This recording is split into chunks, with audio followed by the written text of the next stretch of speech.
running, so I have a bit of a confession to make. I have never run in a Nike Pegasus shoe, ever. I've been running now for about 3 or 4 years, and I've tried probably near to about 100 different pairs of running shoes, and I don't know why, but I just never had the urge to, or picked up a pair of the Nike Pegasus. So when ProDirect reached out to me and said, would I like to try the Pegasus 40, the 40th version of the Nike Pegasus shoe, I said, yeah, why not? I'll give it a go, see what all the fuss is about. So over the last sort of 2 or 3 weeks, I've been putting the shoe through its paces.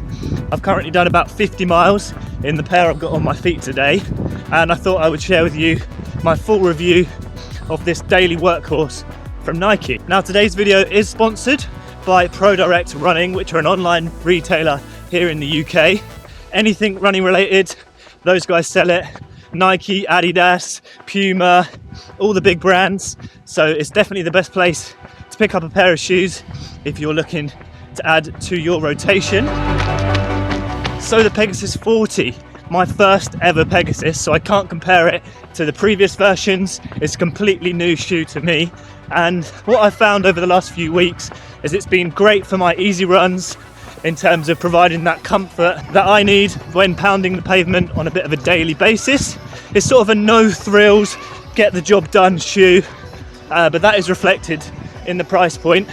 I believe it sells on ProDirect at £115. Now that price point is a really good shoe. I think if it was a little bit higher, maybe in the 140s, 150s, like a lot of daily trainers at the moment, I probably wouldn't be giving it such a raving review, but I think at that price point, it's going to be hard to beat.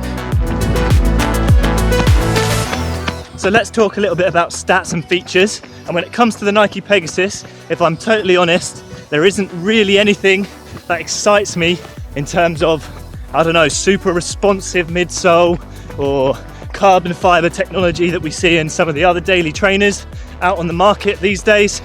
This is a stripped back daily trainer.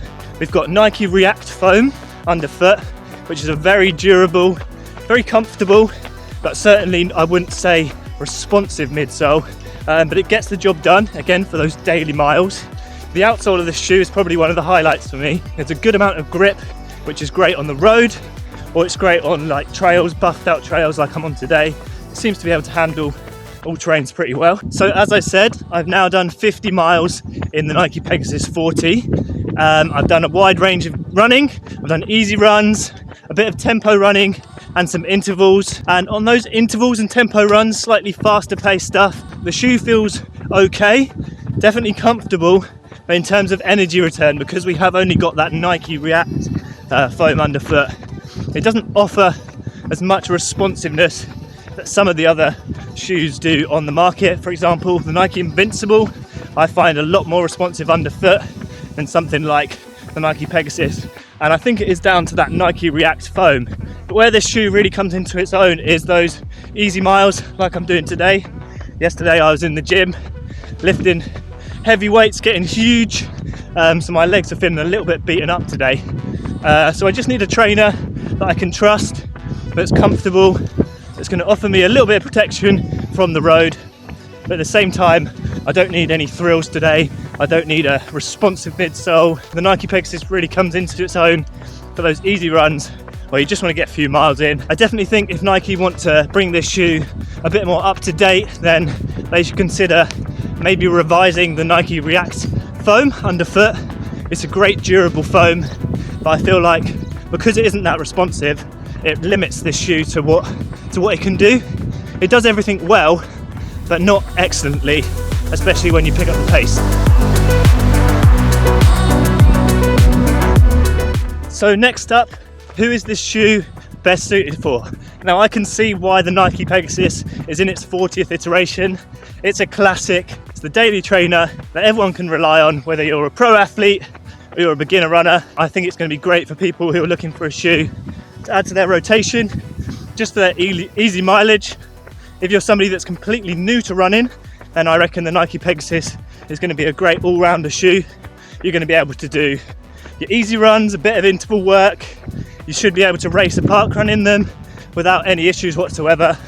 and it's one of those shoes that you can trust to offer you comfort and support. I know a lot of the Nike Pro athletes use the Pegasus, as I was saying, just for their easy mileage when they don't need a shoe with all the frills. So yeah, I think it's going to suit a wide range of runners, from beginners all the way up to pros. So I've talked a little bit about who I think this shoe is best suited for, but I thought to summarise today's review video I would go over some likes and dislikes. So my main like for this shoe is the price point. £115 I think is very competitive, and it will save you around £15 to £20 when compared to other sort of daily trainers on the market. So maybe you can save some pennies to put towards your carbon racing shoes. It's also been very, very durable. 50 miles in this shoe, and there's hardly any wear to the outsole. There's a very generous coverage of rubber here, which just makes it even better value for money. It's going to last long, I reckon around 500 to 600 miles for me personally and my foot strike. I also really like how comfortable this shoe is. The Nike Pegasus 40 has a new sort of air zoom pod unit under the sort of heel of the foot, which just makes that landing a little bit more plush. And overall, the upper fits very well on top of my foot. A very padded tongue, a very padded heel collar, and just overall comfort for those daily miles is very, very good. And my third like for this shoe is just how much of a workhorse it is. This is a shoe that you can buy and you can expect to get plenty of miles out of it. All those easy runs in, say, the training for a marathon. And yeah, it's going to last a long time, which I think is really good. A lot of shoes, again, on the market in that daily trainer category will not last as long as the Nike Pegasus 40. So yeah, overall, my first ever sort of run in a Nike Pegasus. I can see why it fits into the shoe rotation of so many. It's a classic shoe. But let's talk a little bit about my dislikes. So the first for me is it doesn't quite offer the same excitement of some of the other Nike shoes that they have on offer. For example, the Nike Invincible 3 or the Tempo Next Percent just offer a little bit more of a bouncy, fun, energetic ride, which you don't always need for your daily miles, but sometimes it just helps you get out the door, whereas the Pegasus is a much more traditional running shoe, a traditional ride, no thrills, as I was saying. And the second dislike for me is the innovation, or more the lack of innovation, that Nike has done with the shoe in terms of how it's changed in its use over the years. So this is still a daily trainer. It is used for the daily miles, and it doesn't really cross into the other categories, such as being able to be used for tempos or races. This is just a classic daily trainer, and I think if Nike want to sort of keep the Pegasus line going, I feel like they may need to innovate this shoe a little bit over the coming years, just to make it a little bit more competitive with the other daily trainers that are entering the market. That being said, if they maintain that lower price point, then I think, yeah, people are going to continue to pick up the Nike Pegasus as one of the most sold daily running shoes across the world. That pretty much summarizes my review of the Nike Pegasus 40. A big thank you to ProDirect for sponsoring today's video, and a reminder, if you'd like to pick it up, it is available on their website via the link in the description. But until next time, aspire to run, run to inspire, and we'll see you again soon.